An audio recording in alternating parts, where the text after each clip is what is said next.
So, how long does it take to get over a toxic relationship? Months? Years?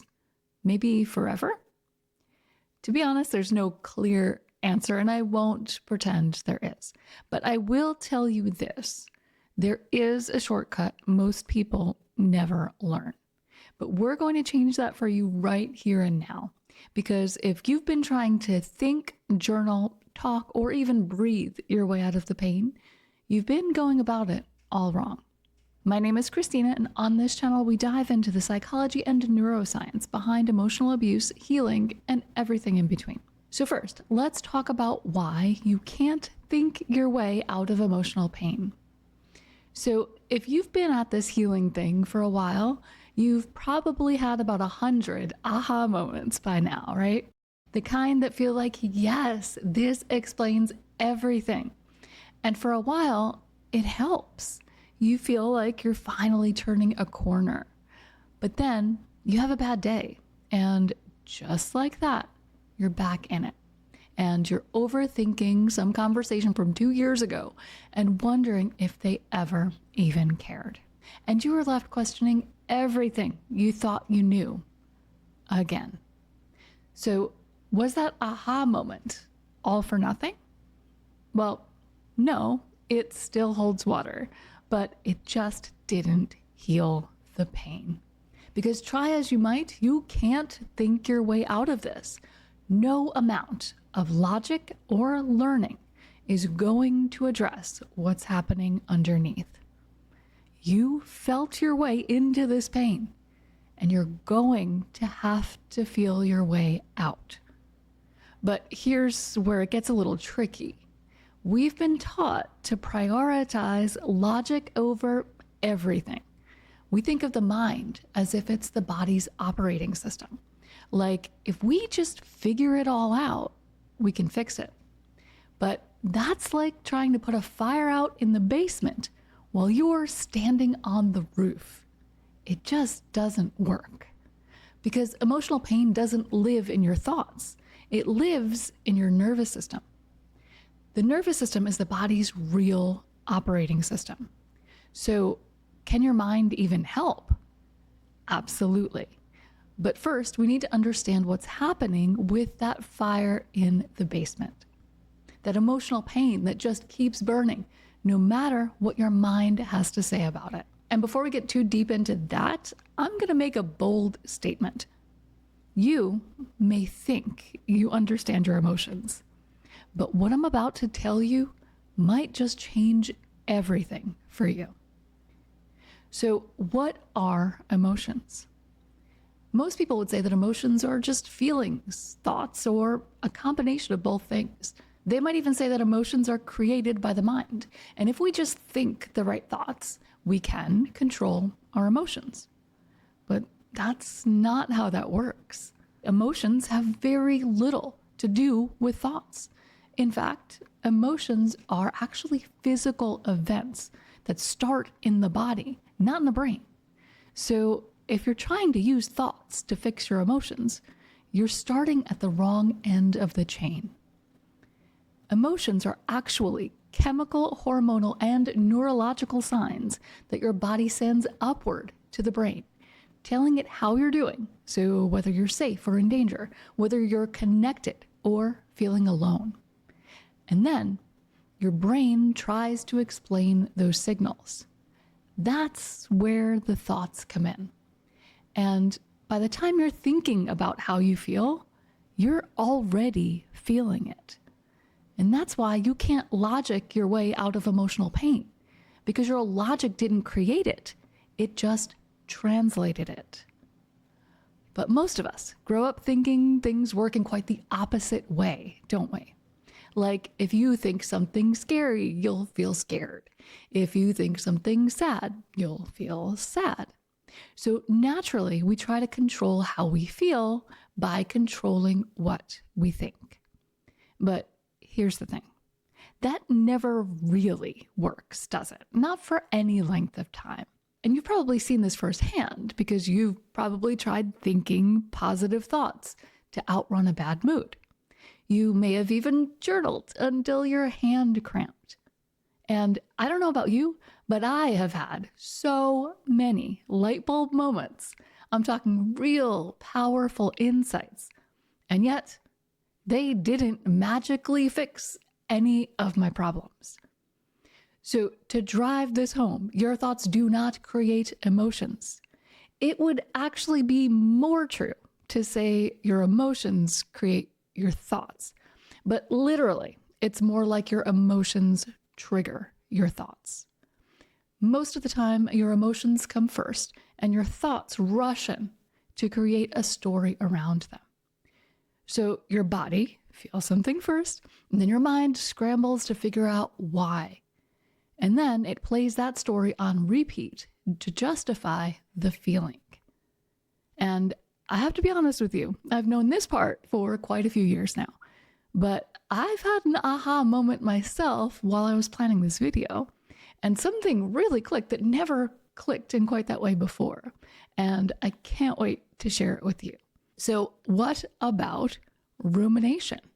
Okay, so with all this talk about emotions coming first, you might be wondering about rumination. I was too, because I myself have talked about how our thoughts cause negative emotions like fear and anger. You know, like those moments where you're sitting on the couch and everything's fine and you're safe, but you start thinking about something, and then all of a sudden you're feeling all of these heightened emotions. And so it kind of makes logical sense that your thoughts cause your emotions in that context. But as I've learned recently, that's not the full picture. There's a subtle difference in how the mind and body relate to our emotions that we really need to understand before we can fast track our healing. And we'll get to that, but if you're following along with the idea that emotions are physical sensations that start in the body, and you also believe that you can create emotions in your body with your thoughts, and you believe you've seen evidence of this while ruminating, it would seem that maybe both can't be true, or at best, it's super confusing. But when you dig a little bit deeper, the rumination piece actually makes this concept more clear instead of more confusing. So let's go ahead and do that. Let's dig a little bit deeper to clarify this. So when your body is dysregulated, your thoughts scramble to make sense of it, and you come up with an entire narrative to support what you're already feeling in your body. And when are you most dysregulated? When you're fresh out of a toxic relationship is one good example. So then when are you most likely to ruminate? Same, right? And this is why the pull feels so strong to ruminate when the pain is fresh, because you're still feeling the pain in your body. And the brain is just trying to make it make sense. It's not necessarily trying to make the relationship make sense or trying to make sense of the narcissist in your life. It's clinging to anything that would explain the physical sensations that are happening in your body. So it might come up with a story around frustration, pain, or maybe even grief. But what it's really doing is pulling a story from your memory file that matches what's happening in your body in that moment. And this is why it feels so impossible to stop ruminating when you're fresh out of the relationship and completely dysregulated. And I do want to give you some hope because it's possible to cut the rumination down. But this is why it feels like you're an ant trying to push a boulder uphill, because you're literally trying to stop your brain from doing its job. Okay, so now what about when you're out of the relationship for a while and suddenly you catch yourself ruminating? One of two things is happening here.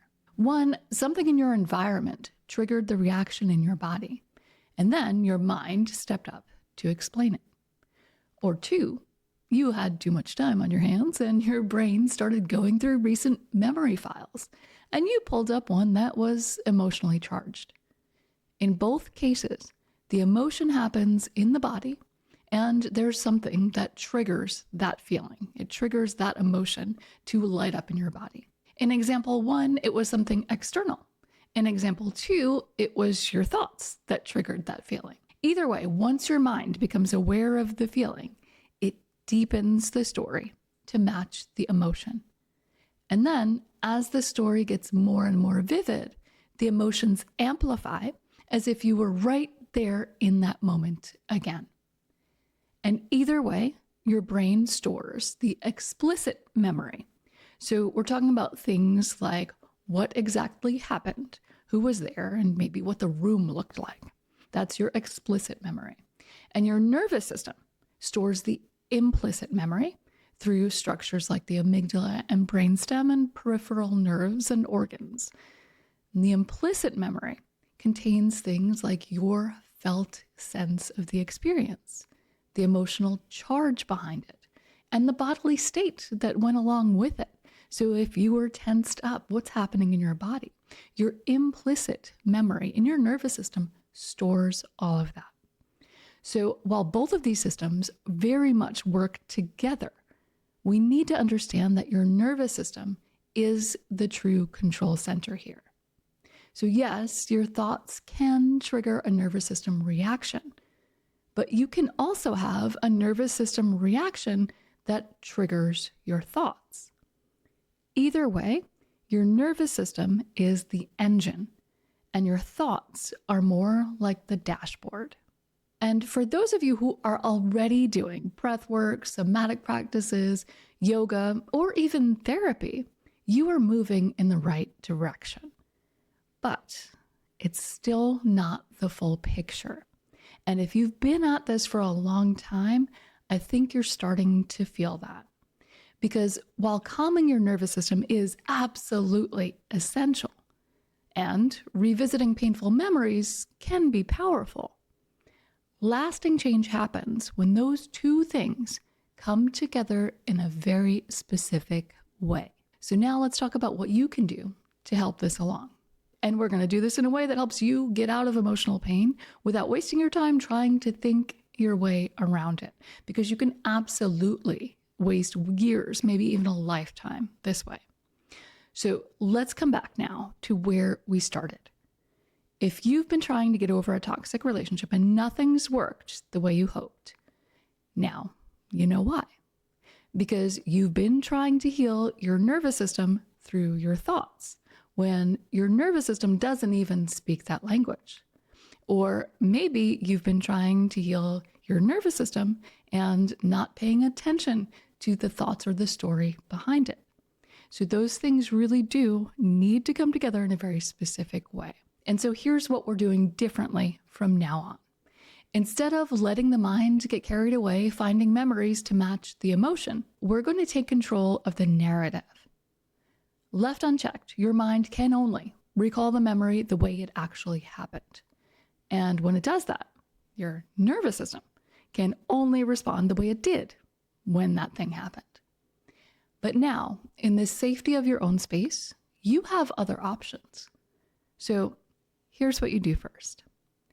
When you feel compelled to pull out that old memory file through rumination, stop and pay attention to what's going on in your body. Are you dysregulated right now?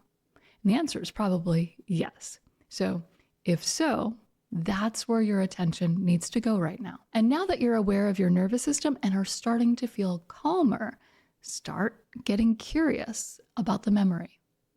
Ask yourself questions that challenge the predominant feeling. So if you felt powerless then, for example, consider how this all might go if it happened today.